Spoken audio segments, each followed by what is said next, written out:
It's that night time, I see the nickel they dime. Prime suspect, I'm not upset. You copy that style of mine, I smile at you moms. You tryna be like that motherfucker shadow of mine. It's just a matter of time until I grab the knot. Now watch my brain madness splatter and shine. Shadow of madness with all that clatter. That's the sound of my pockets getting fatter. Nigga, the batter about to make a cake for fuck's sake. All you fuck boys need to learn from your mistakes. Go jump in the lake with the brick tied to your foot. Burning these boys, bitch, I'm black from the soot. They all wanna sound like us, bitch. They all wanna act like us, bitch. They all tryna look like us, bitch. Even tryna rap like us, bitch. Talking that triple six, bitch. Talking that devil shit. But be careful what you say, and be careful where you play. Cause everyone know I sell my soul for the shithole. You can keep your remix, sounding more shitty than a premix. Suicide coming with a new sound, all the same shit in this town. Don't even see your name on the newsfeed. How you think you gonna go and affect me? Bass in the trunk, song in your head. The reason that people be claiming they dead. Fuck your life and your pipe dream. Might wanna watch what you say. Hop off the dick and go and try to figure out how to get more than 300 plays. You been working for the man, doing all that you can. I've been fucking bitches, I've been flexing dirty vans. Who's your favorite rapper? Bet I'm serving them, murder them. Cause I ain't never heard of them. You a bitch, you ain't shit but a fucking lick. You ain't qualified to wash my motherfucking dick. Motherfucker like me can't be taught, motherfucker like me can't be bought. Come fucking with me and I'll take you off. Claiming who be but your ass is soft. Coming straight off of the block, there when that shit got hot. Coming straight from where you not. Come right here but your ass get dropped. Came straight from the drug dealers. Came straight from the cat pillars. Alright, what is going on, ladies and gentlemen? Welcome back to the third episode of the CUT Chronicles. Thank you once again to everybody who has showed support on the series. It really does mean the absolute world to me that you guys are willing to watch and show support and love. I'm just very grateful, so thank you so much for that. Right, we got feedback from episode 2, and the feedback was that you guys were interested to know my supplements. I left it out of the full day of eating video just because it was such a large segment and I really didn't want to make the video longer than it already was. So we're here now. We're going to build on that feedback and I'm going to take you guys through the 3 most essential supplements that you will need. I'm going to be speaking from a perspective of these are the products that I wish I knew when I first started training. Guys, I have been through it all. There was a large portion, almost the first 18 months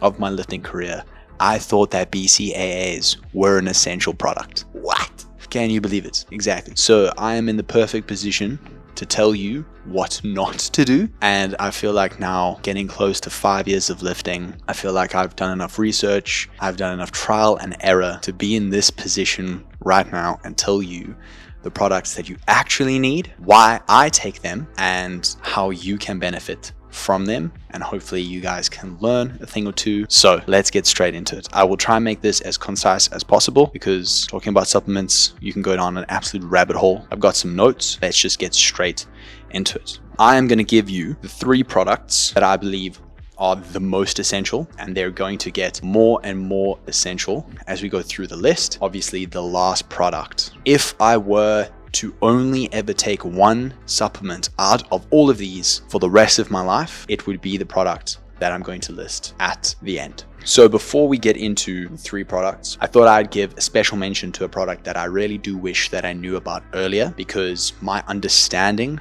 of intra-workout fueling was so skewed.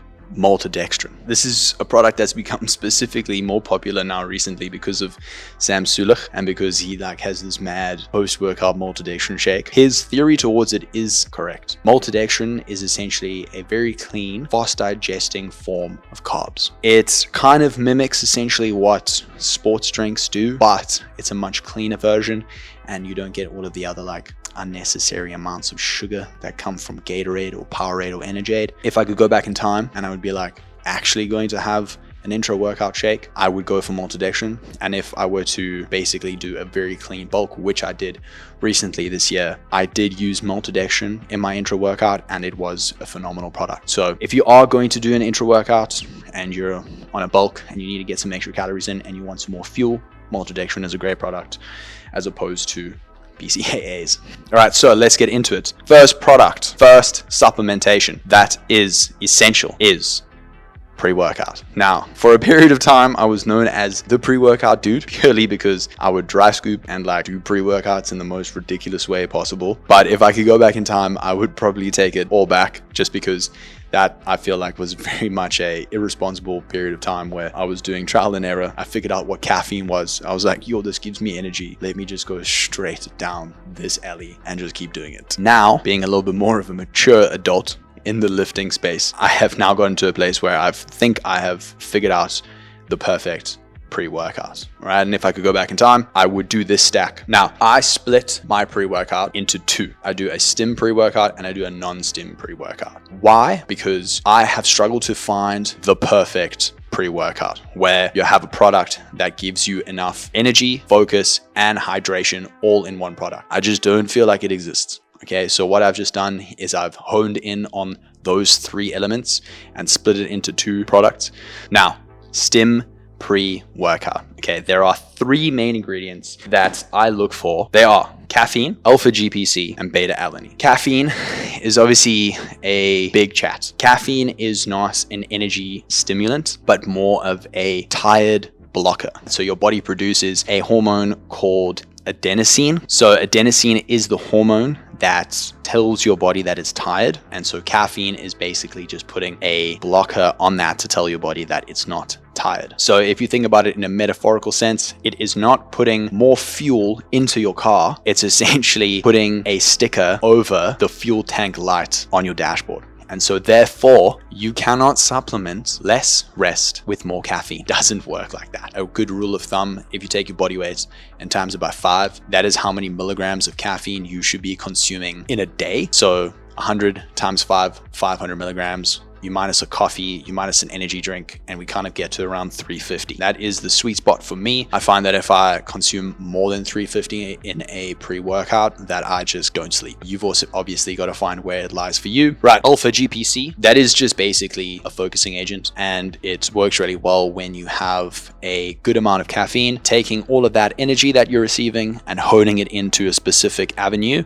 and just going caffeine without focus. It's like a Jack Russell, just too much energy and not enough focus. So alpha GPC really helps you get honed in. It is an essential for me, obviously, because your sessions are going a bit long, you need focus. Then beta alanine. Now, beta alanine is the ingredient that gives you all of the tingles, the fire ants on your skin. This comes down to personal preference. Tolerance for beta alanine is specific to you. I find that more than 3,000 milligrams of beta alanine is too much. 3,000 is the sweet spot for me. Beta alanine, it helps you regulate the acid in your muscles and it helps you prevent fatigue. It can help you with the length of time that you are performing at high levels and when you are reaching high levels of exhaustion. For me, I do enjoy a little bit of the tingle, but not too much. Now, from the stim pre-workout, we have gotten energy and we have gotten focus. For the non-stim pre-workout, this is where hydration and pump essentially comes into play. When I am looking for a good non-stim pump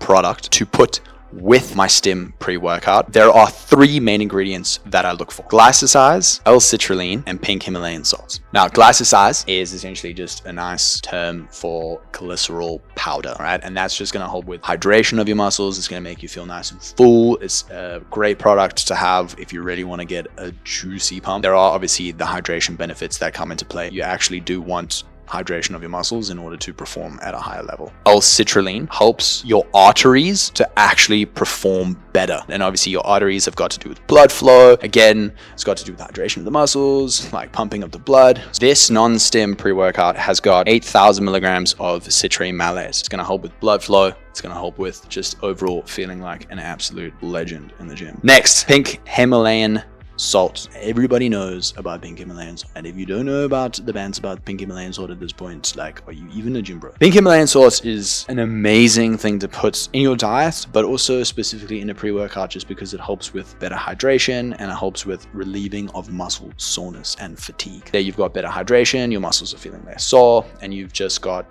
an exceptional overloading of pump. Okay, that is pre-workout. Trial and error over many years, but I found that those 6 ingredients overall just give me the best pump, best focus, best energy, and I've struggled to find all of those products all in one pre-workout. Moving on, the second most essential supplement that I have in my diet is protein powder. Now you'd think that this is basic knowledge, but when I first started training, I would literally spend the money that I did have to spend on supplements on things like BCAAs and fat burners instead of a protein powder. Having enough protein in your diet is going to help you build muscle, lose weight, and it's the basics. And I honestly can't believe that I thought that neglecting this product in my diet was okay.